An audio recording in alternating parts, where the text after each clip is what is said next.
What's going on, everyone? Welcome back to another video. Now, I'm actually traveling this weekend. I'm here in Vancouver on my first trip since the whole pandemic began. I'm staying at the Hilton Vancouver Airport, and look, you can see a plane departing right out of Vancouver Airport right there.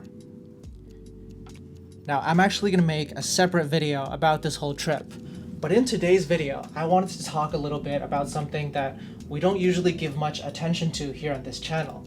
And that's the fact that, yes, credit card points and loyalty programs can go a long way towards helping us maximize our travel, flying in business class or first class sometimes at a fraction of the price. But there's actually a whole separate series of knowledge within the airline industry, within airline ticketing systems, secrets, tips, tricks, strategies, whatever you want to call it. If you understand these secrets, then that's also going to help you get a long way towards flying for free or for a heavily discounted price. So in this video, let's explore some of the topics that those guys would rather you not know about. And without further ado, we'll get started now.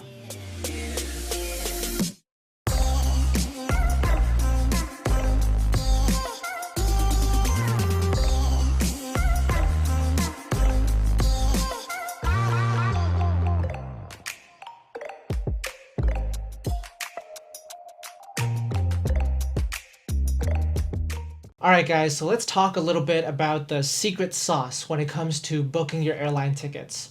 Now in this video, we'll be mostly focusing on strategies when it comes to booking paid fares, so paying for your airfare, paying for your airline tickets, paying for your flights, rather than redeeming points for flights, which is usually what we talk about here on this channel. And another thing to keep in mind is that this video is intended to be purely informational.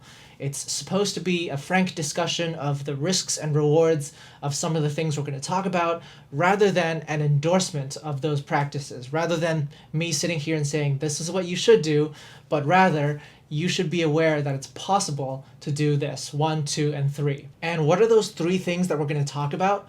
Well, in order from most innocent to most controversial, or pushing the boundaries a little bit, they're going to be mistake fares, hidden city ticketing, and my personal favorite to talk about, at least, fuel dumping. So let's begin with mistake fares, which I think everybody has heard about to some extent, if not dabbled with themselves. A mistake fare is simply when an airline makes a mistake on pricing a flight, usually when the price is far too low compared to the usual market price for that flight. And so customers are able to book that fare at a very low rate and get a spectacular deal on their travel. There could be many reasons why a mistake fare happens. A very simple reason could be someone who's working at the airline, they've had a long day, they're working on typing in all the fares, and they just forget to put a 0 at the end of the fare. So what was supposed to be a $5,000 fare from, let's say, North America to Asia in business class becomes $500 instead, and that's obviously a very, very good deal for Trans-Pacific business class. The 3 key characteristics of mistake fares that you need to know about is that number 1, they're almost entirely unpredictable. Number 2, the mistake usually only occurs on a very, very specific type of fare for the airline. So let's say a certain route or a certain direction or a certain set of dates or a certain class of service, only that fare is a mistake. And if you book anything else, it'll still be priced at the normal price. And the 3rd characteristic of mistake fares is that once they're publicly known, they usually do not last very long at all. And it's usually a few minutes or hours, up to a day maybe, before the airline notices everybody booking these cheap fares and fixes the issue and puts a stop to it. So kind of because of those 3 characteristics, the strategy around mistake fares is very particular. Because they're entirely unpredictable, because there's no way to tell which airline will have the next big mistake fare, except for the fact that we know that airlines do make mistakes and there will be a next mistake fare, the strategy here is simply to watch very carefully and keep your eye out for low fares whenever possible. And the best way to do this is to keep a very close eye on certain resources, such as the Fair Deals forum on the Flyer Talk forums website, which is where the world's frequent flyers all like to hang out, as well as websites like secretflying.com, who routinely post very good fare deals that aren't really mistakes, they're just good deals. Secretflying.com posts these very regularly, and if there is a mistake fare that's way too good to be true, They'll also probably post about it, and then it'll be a bit of a mad scramble for everybody to book it before it goes away. And that brings us to the second and third key characteristics. Remember, mistake fares are usually very specific on a very specific flight or date, and they also don't last very long. They can very easily go away, or as it's called in the mistake fare lingo, the fare dies. So that means that once you see a fare, you need to think very, very quickly as to whether or not you can make that fare fit into your upcoming travel plans, whether or not you can take advantage of it. And even if there's a remote possibility that you can take advantage of it, it's time to book the fare without asking questions. You'll get the chance to ask questions later. So let's take an example of one of the best mistake fares that I've had the pleasure of booking myself, and that was the $850 Cathay Pacific first class round trip fares from Vietnam to North America back in 2019. Remember, if you want to take advantage of mistake fares, then you got to be checking these resources for the fare deals very, very frequently. And in fact, I myself check these resources so frequently that I actually found myself learning about this Cathay Pacific first class mistake fare on New Year's Eve of 2018 when I was watching the fireworks in Paris. It was shortly after the New Year's Eve fireworks that I actually found myself looking at this unbelievable Cathay Pacific first class mistake fare out of the blue. And I was a little tipsy by then, right? But then I remembered key characteristics 2 and 3 of the mistake fare, and I knew that I had to think very quickly on my feet to see whether I could fit this Cathay Pacific first class round trip from Vietnam to North America and back to Vietnam into my travel plans for 2019. Like I said, the rules for mistake fares are very, very specific. So in this case, if it was a round trip from North America to Vietnam and back, then it wouldn't have been a mistake. It would have been $21,000. But if you start in Vietnam, go to North America, and come back to Vietnam, then that fare was pricing out at only $850 to $900 in the award-winning Cathay Pacific first class. So I started thinking very quickly, and I realized, yes, we would be able to use this round trip from Vietnam to North America because it's fairly likely that we would take 2 trips to Asia in 2019. So what we could do is take a one-way flight to Asia and then use the outbound of this mistake fare on Cathay Pacific first class as the return flight for our first trip, as well as the outbound flight for our second trip. And after that, for our second trip, we just book something else to get home. So very quickly, I thought about that. I thought, okay, this can work. In fact, I'm going to book it for 2 people. So I was kind of like, Jesse, I know it's New Year's Eve. I know we're in Paris. I know we just looked at the fireworks, but I can't talk to you right now. I have to make this booking. And after, 5-10 minutes, getting out my credit card number, not knowing if the fare was going to be canceled at any point, I actually got everything done and made the booking and got the e-ticket number and got the confirmation number. And from then, the waiting game began to see if this Cathay Pacific first class mistake fare would actually be honored by the airline. Because you have to realize, just because an airline makes a mistake and allows you to book a fare that's much lower than usual, doesn't mean that they're actually going to honor that fare. A lot of the times, the airline makes a mistake, lots of people book that fare, and then the airline turns around and says, sorry guys, it wasn't supposed to be that low, we made a mistake, you're not going to be able to actually fly on these fares unless you pay the difference to the original fare, or we can give you a full refund. So even after you're lucky enough to spot a mistake fare when it shows up, and you've thought about whether or not you can fit it into your travel plans, and you haven't even asked your spouse or your travel companions, and you've just gone ahead and made the booking as soon as possible, there's still a chance that the airline will basically say no and they'll cancel the ticket. That's just the nature of the game. But hey, you don't get a win unless you play in the game. And there's always the chance that the airline, like Cathay Pacific did back in 2019, will decide to honor the fare out of a sense of obligation or out of a sense of owning up to its mistake. And you'll have the chance to fly first class or business class or even economy class at a fraction of the usual price. So that's what you need to know about mistake fares. It's pretty simple. The airline makes a mistake, you book it. Now let's talk about something a little bit more complex, a little bit more nuanced, a little bit more controversial, and that's going to be the practice of hidden city ticketing. What is hidden city ticketing? Well, to put it simply, it's whenever you have a situation where you can book a certain itinerary with an airline that goes from point A to point B for a certain price, and you can also book another itinerary with the same airline on the same date that goes from point A to point B on the same flight as the first flight, followed by a flight from point B to point C, and the whole thing is priced at a lower price point than the original flight. And this creates a situation where for anybody who wants to travel from point A to point B, then it's actually more advantageous to book the second flight and get off in the middle at point B without continuing on to point C, rather than booking the direct journey between point A and point B. Now, whenever somebody first hears about hidden city ticketing, their first reaction is usually, well, how is that even possible, right? How is it possible that you can book two flights for lower than the cost of just booking the first flight all on its own? And the reason that's possible is because flights and airline tickets are priced in an entirely different way compared to most goods and services out there on the market. For most goods and services out there, the price is usually dependent on the cost to produce that good or service.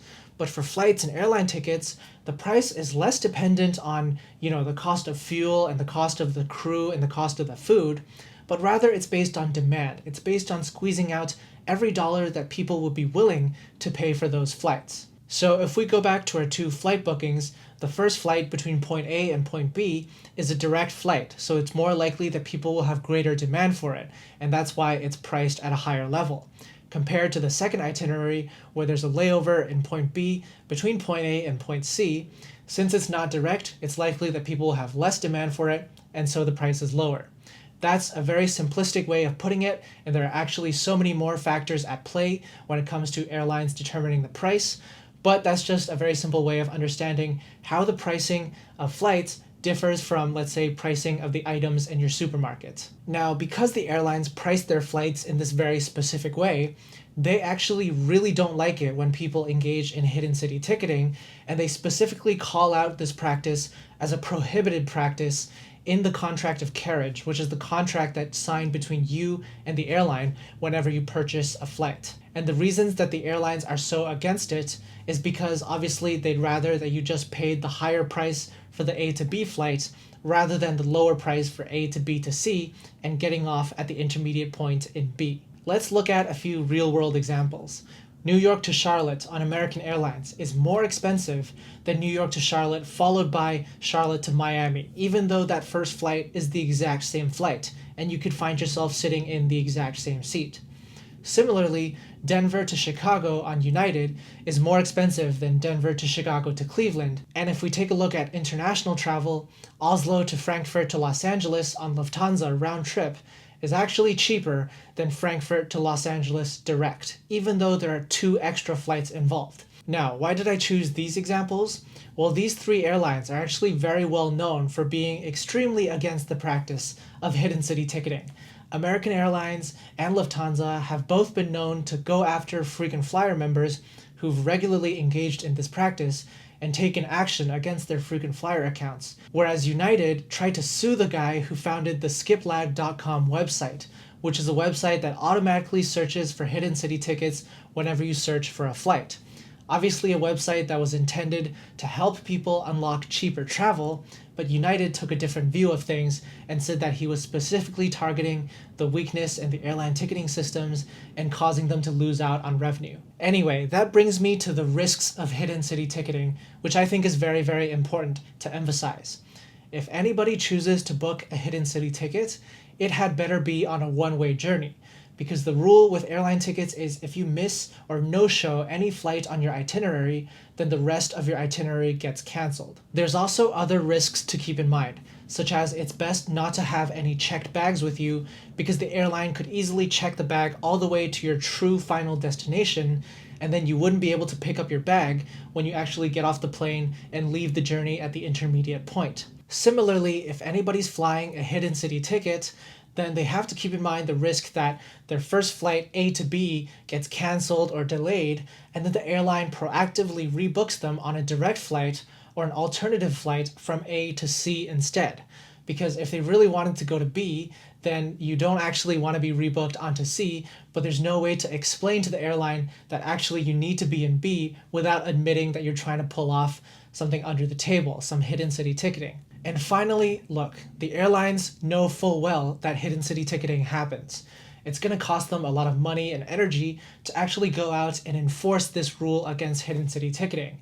So to some extent, they're willing to put up with it and lose out on a bit of revenue here and there to people who are savvy enough to book hidden city tickets. However, if you make a habit out of booking hidden city ticketing, and if you happen to have your frequent flyer number associated with your bookings, then it's very easy to prove that you know what you're doing and you're deliberately taking action to cheat the airline out of their revenue, from their perspective at least. And so if that happens, don't be surprised that, like American Airlines, like Lufthansa, they'll actually go after frequent flyer accounts and maybe take away your miles or even close your accounts if they suspect you of being a serial hidden city ticket booker. So the lesson here is hidden city ticketing on 1 or 2 trips per year here or there, still against the rules, but people do get away with it. But if you make it a monthly or a weekly habit, then it's probably best to not collect any frequent flyer miles on your bookings. Now, the next thing that we're going to talk about is something known as fuel dumping. And compared to everything we've talked about thus far, fuel dumping is probably going to have a lot less practical value for most of you compared to mistake fares and hidden city ticketing, because it's so convoluted and complex and it gets really, really down into the nitty-gritty details of airline ticketing systems and how they work. But anyway, here's a brief summary of what fuel dumping is. When a plane is flying in the sky and it needs to make an emergency landing and it can't do so safely because it's too heavy at the moment, it needs to dump its fuel in order to get more light so that it can make an emergency landing safely. Now, of course, that's the original definition of what fuel dumping is in the aviation world, but in terms of the airline ticketing systems and how fuel dumping can be used to save money, it has an alternate definition, and here's what it is. Whenever you purchase airfare or buy an airline ticket, the fare that you purchase is actually broken down into multiple different components. There's what's known as the base fare, and then there's the taxes and fees, which is usually stuff like government-imposed taxes or airport improvement fees. And finally, there's what's known as fuel surcharges or carrier-imposed surcharges. Those of us who often redeem miles for tickets will be very familiar with the term fuel surcharges.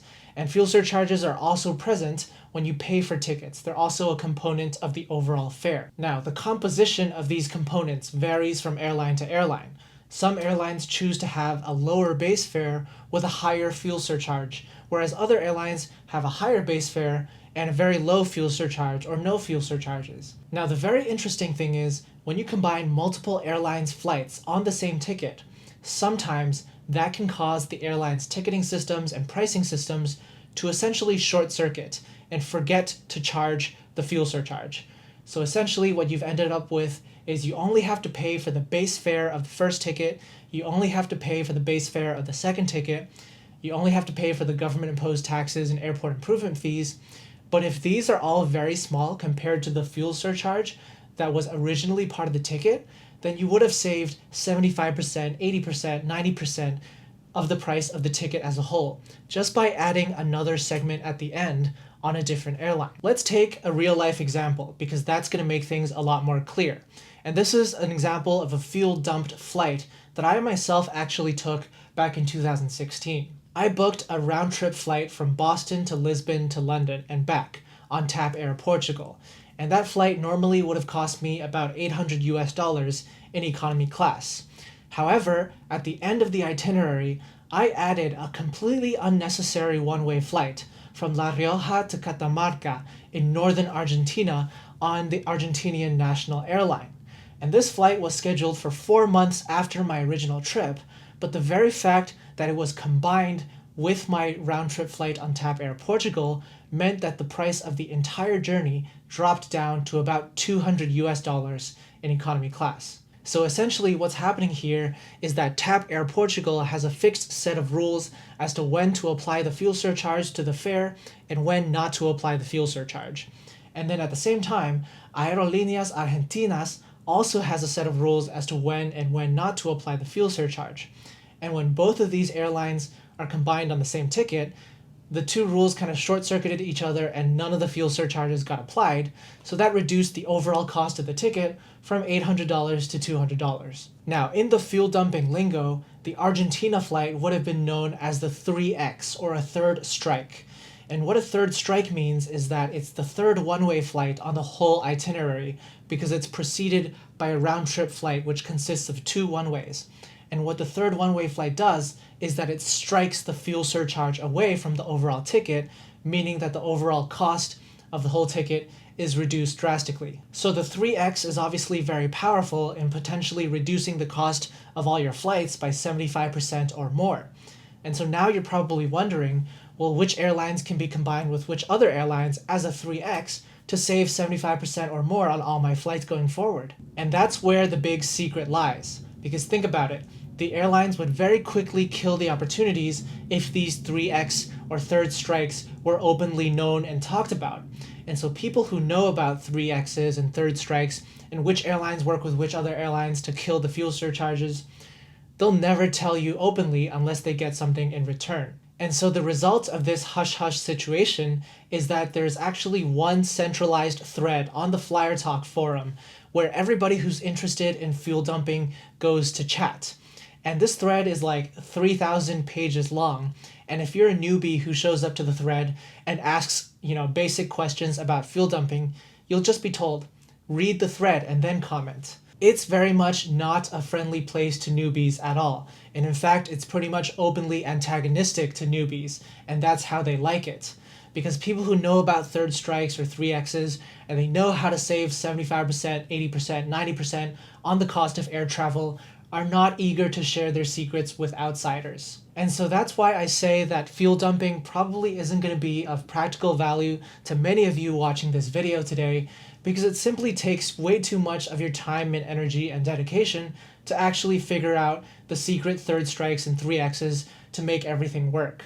Think about it like the secrets of manufactured spending, but 10 times more secretive than that. Instead, a far more effective way of traveling the world at a fraction of the price is to focus on earning and redeeming credit card points and frequent flyer miles and leveraging those sweet spots to book your travel. That's going to be a lot easier and take a lot less of your time to master compared to actually figuring out fuel dumping for yourself, whether that entails experimenting with different combinations of airlines and airports on your own and trying to find your own 3x's, or delving into a 3,000-page Flyer Talk thread and exchanging bits and pieces of information over a period of months, if not years, to figure out some actual secrets. But hey, if somebody who's watching this video does eventually figure out fuel dumping for themselves and ends up traveling the world on, super secret $50 or $100 tickets, then more power to you.